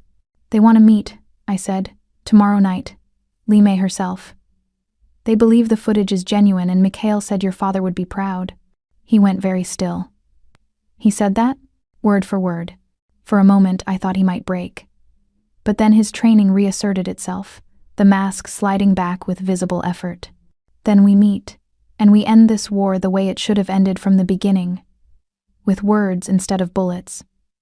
His hand found my face, thumb brushing across my cheekbone. You did something impossible tonight. You walked into enemy territory alone and came back with hope. Stupidly brave, I offered, remembering Mikhail's words. I was going to say miraculous. They drove back to the penthouse in silence, hands linked. The city passed outside the windows. Streets I'd navigated for years, now transformed by the knowledge that I'd just negotiated a temporary ceasefire. The meeting with Li Mei was set for a waterfront restaurant that had closed for renovations. He and I arrived at midnight, accompanied only by Jay. The Eastern Syndicate matched their numbers: Li Mei, Mikhail, and a silent woman. Li Mei was smaller than I expected, elegant in a way that disguised the steel underneath. She wore a tailored suit and an expression of calculated interest. "Mr. Nam," she said in perfect English. "Thank you for the footage. It explained many things. Thank you for agreeing to meet." He moved with careful control, his wound hidden but present in the slight stiffness. "I apologize for the chaos my organization's internal conflicts have caused yours. Your apology is noted but unnecessary. Chaos creates opportunity. The question is whether that opportunity leads to continued war or to something more profitable."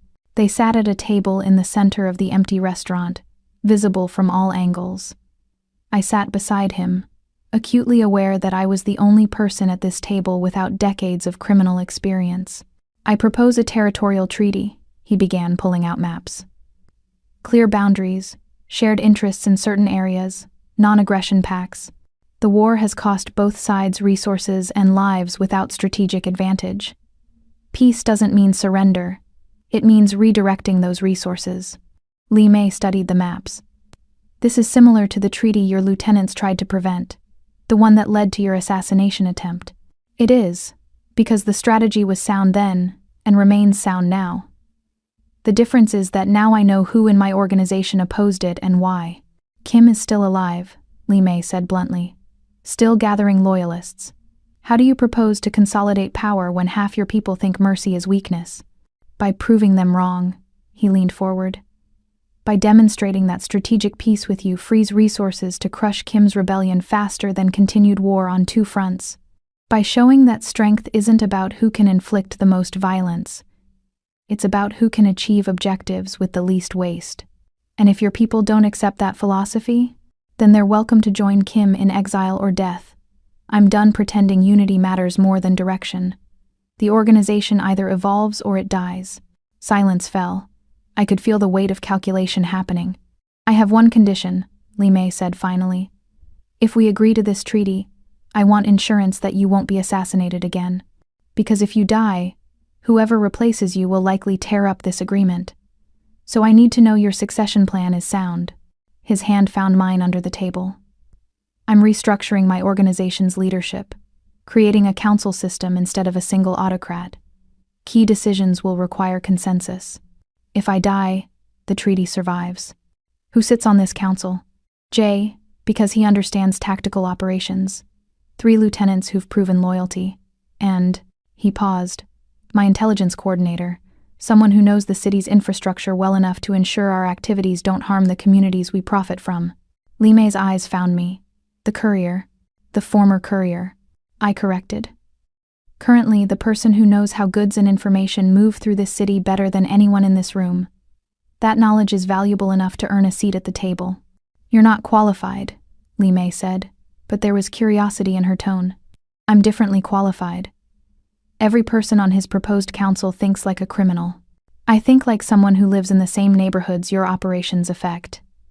That perspective prevents the kind of strategic blindness that leads to civilian casualties." I met Li Mei's gaze. "You want insurance he won't be assassinated?" "I'm part of that insurance. Because I'm the one person on the council who has no interest in taking his position, no ambition to lead. I'm there purely for strategic intelligence, which makes me the most reliable vote he has." Understanding flickered in Li Mei's expression. "She's smart. I like her. She's terrifying," he said, and there was pride in his voice. "She walked into Mikhail's warehouse alone to deliver footage that could have gotten her killed. She's made every wrong decision from a survival perspective and somehow turned them into strategic advantages." Li Mei was quiet for a long moment. Then she smiled, genuinely smiled, and extended her hand across the table. "All right, Mr. Nam, you have your treaty. Territory boundaries as proposed, non-aggression pacts, shared intelligence on external threats, 6-month trial period to ensure both sides honor the terms." He shook her hand, his expression carefully neutral, but his relief palpable. "You won't regret this." "I'd better not.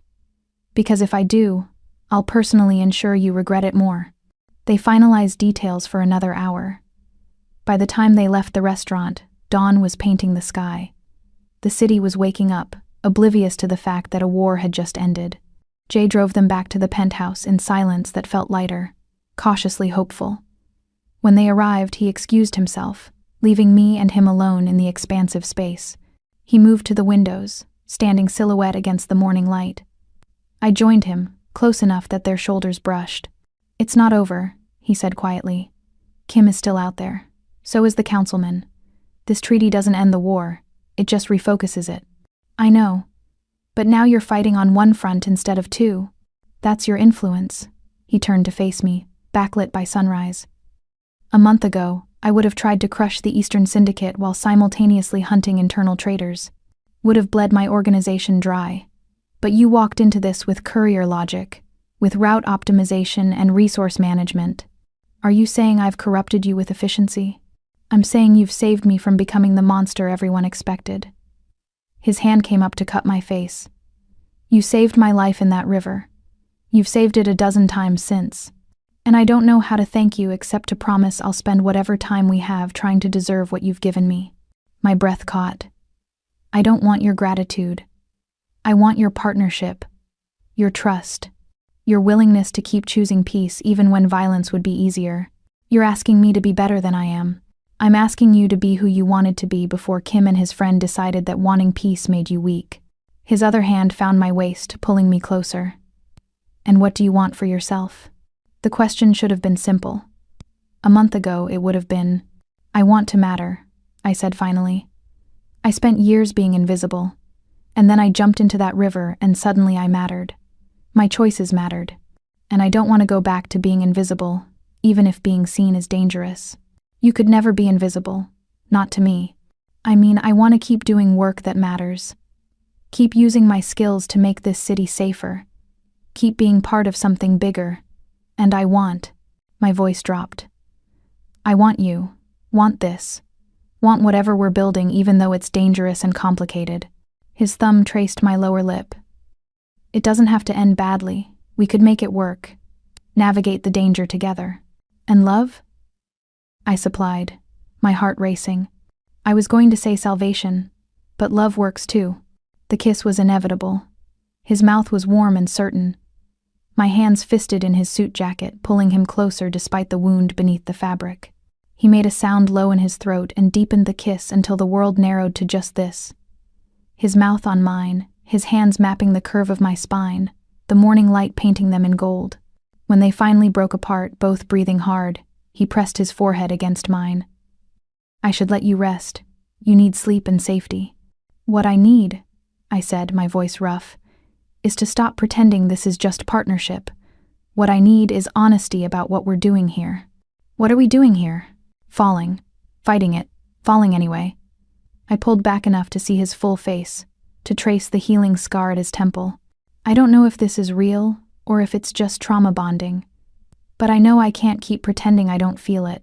He caught my hand, pressed a kiss to my palm. "It's real. It's been real since you cut through those zip ties and dragged me from that sinking car. You chose me before you knew anything about me except that I was drowning, and I've been choosing you back every moment since. Even when it's dangerous? Especially then." His hands framed my face. "Stay with me. Not as my intelligence coordinator, though you're that. Stay as the woman I can't stop falling for. The one who makes me want to be better. The one who looks at me like I'm salvation instead of sin." I thought about the river. About jumping in without hesitation. About every choice since that had led to this moment. "Yes," I said. "I want that. Want you. Want this impossible, dangerous, completely insane future we're building. I choose it. I choose you. Deliberately and completely." The kiss that followed was different from all the others. Not desperate with crisis or gentle with restraint, but certain with decision. His hands mapped my body with deliberate attention. My fingers found the buttons of his shirt, and this time he didn't stop me. Clothes fell away in stages. His suit jacket dropped. My dress unzipped and pooled at my feet. Each revelation was answered with touch. His fingers tracing the scar on my forearm, my palm pressed over the bandages covering his bullet graze, both of them cataloging the evidence of what they'd survived to reach this moment. When they finally came together in the vast bed with its view of the city, it was with the slow deliberation of people who'd waited long enough. He held me like I was simultaneously precious and dangerous, his touch reverent but possessive. I met him with equal intensity, claiming as much as being claimed. They moved together in the soft morning light, their bodies finding rhythm that felt both new and inevitable. Every touch was a conversation, every kiss a promise, every gasp a confirmation that this was real. Not crisis bonding or adrenaline, but genuine connection forged through shared danger. Afterward, they lay tangled in sheets, my head on his chest, his fingers trailing patterns on my spine. The city glittered beyond the windows, oblivious to the fact that two people had just chosen each other in the face of every logical reason not to. "I love you," he said into the quiet.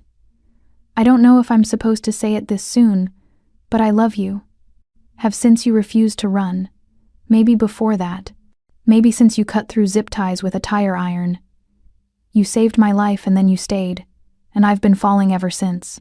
I pressed a kiss over his heart. "I love you too. Against all logic and self-preservation. I love you." They fell asleep like that, wrapped in each other, the city breathing below them and war waiting in the morning, but for now, for this one perfect moment, they had peace. 3 months later, the coffee shop on 5th and Morrison had become my unofficial office. I sat at a corner table with my laptop and encrypted phone, coordinating intelligence operations that ranged from territory monitoring to supply chain logistics. The courier company I used to work for had no idea. Their former employee now ran an information network that made their delivery system look amateur. Mr. Kim, Park Jin-woo, had disappeared after that night. Either dead by Kim's hand for failure, or in hiding. I missed our conversations even though I now knew they'd all been reconnaissance. There was something oddly comforting about having enemies who were honest about their intentions. My phone buzzed. Maya's name appeared on the screen, and I answered with a smile. "Hey, little sister. How's the semester going?" "Good. I aced my calculus midterm. And I met someone. His name's James. He's really sweet." Maya's voice was bright with uncomplicated happiness. "How are you? Still doing the delivery coordinator thing?" "Something like that." I had explained my new career as logistics coordinator for a private security firm. Not entirely a lie, just strategic truth presentation. "I'm good. Really good, actually. You sound different." "Happy. Is there someone?" "There is." I glanced at the SUV parked outside the coffee shop, at his silhouette visible through the window. He was on a call, probably coordinating the next move in the ongoing war with Kim's faction. 3 months of strategic strikes and careful positioning, slowly but steadily winning ground. His name is Hanul. He's complicated and intense and absolutely not someone you'd expect me to end up with. But he's good for me. Makes me better. I want to meet him. Soon, I promised. After some work, things settled down. Like civil war. Like the conspiracy trials that were slowly dismantling the councilman's network. Like the peace treaty implementation that required constant monitoring.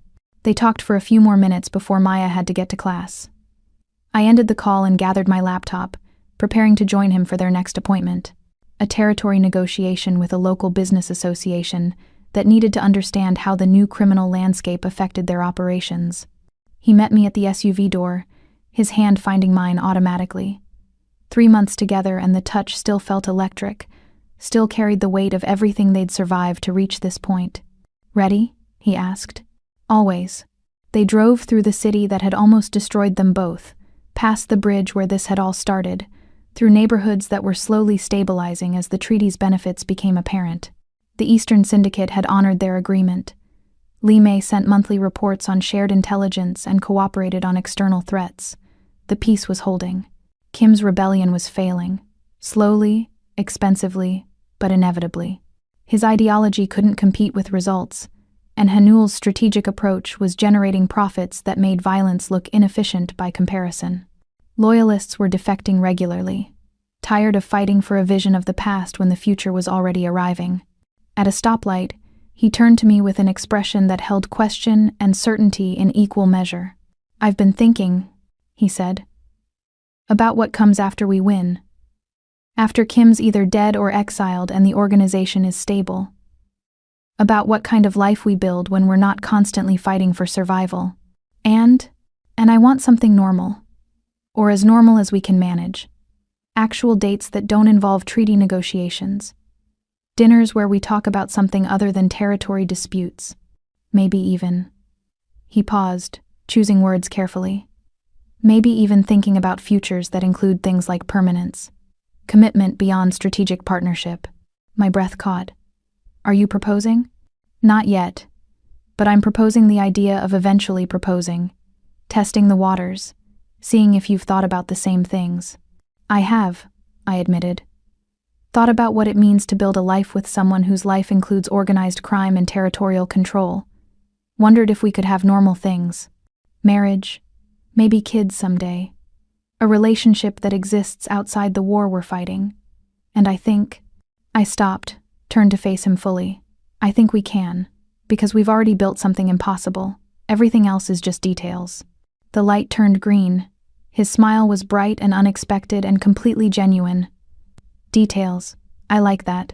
They drove on toward their meeting, toward the future they were building one strategic decision at a time.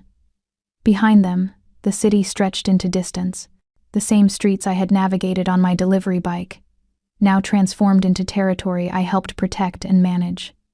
Ahead lay negotiations and conflicts and the endless work of maintaining peace while fighting war.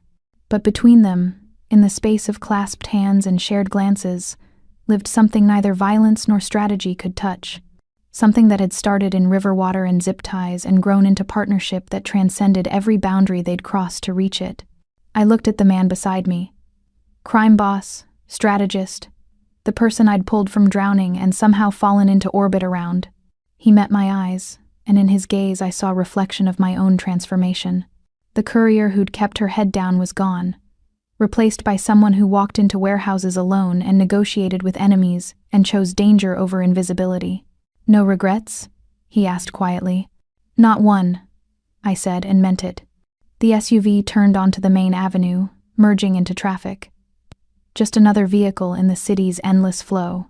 Just two people building something impossible in the spaces between legal and criminal, between safety and danger, between the life I used to have and the one I'd chosen instead. I'd jumped into that river without hesitation, had cut through zip ties and dragged a drowning man to shore and changed both their lives irreversibly, and given the choice to do it all again, knowing everything that followed, every danger and betrayal and moment of terror, I'd still jump. Because some people were worth drowning for. Some futures were worth fighting for. Some loves were worth every risk and sacrifice and impossible choice that brought them into being. And this, the man beside me, the city around them, the dangerous, complicated, absolutely insane life they were building together. This was worth everything I'd given up to reach it. I love you, I said. Not for the first time, but with the same certainty as always. His hand tightened on mine. I love you too, my courier, my partner, my salvation, he said, and smiled. Always. The city swallowed them back into its rhythm. Above, the sky was clearing after days of rain, revealing blue that promised better weather ahead. Around them, life continued. Civilians going about their days, unaware of the criminal underworld that operated in shadows and secured their ignorant peace. And in the SUV, two people who'd saved each other in every way possible drove toward whatever came next, together, deliberately, completely certain that whatever battles waited, whatever dangers emerged, whatever impossible choices the future demanded, they'd face it all the way they'd faced everything else, by jumping in without hesitation, by choosing each other over safety, by building something beautiful and terrible and utterly unbreakable in the spaces between violence and mercy. The war with Kim would end eventually. The organization would stabilize. The city would continue its endless transformation. But what we had built, forged in river water and sealed with trust earned through survival, that would endure, because I'd pulled him from drowning once, and he'd spent every moment since pulling me from the invisible, unremarkable life I'd settled for. We'd saved each other, and we'd keep saving each other, every day, in every way that mattered. That was the promise. That was the future. That was what love looked like when it was born from violence and chose to become something better. The SUV disappeared into traffic. The city breathed on. And somewhere in its depths, a former delivery girl and a crime boss, wrote the next chapter of an impossible story that had started with one choice to jump, to save, to stay, and would continue as long as they kept choosing each other. Deliberately, fearlessly, completely.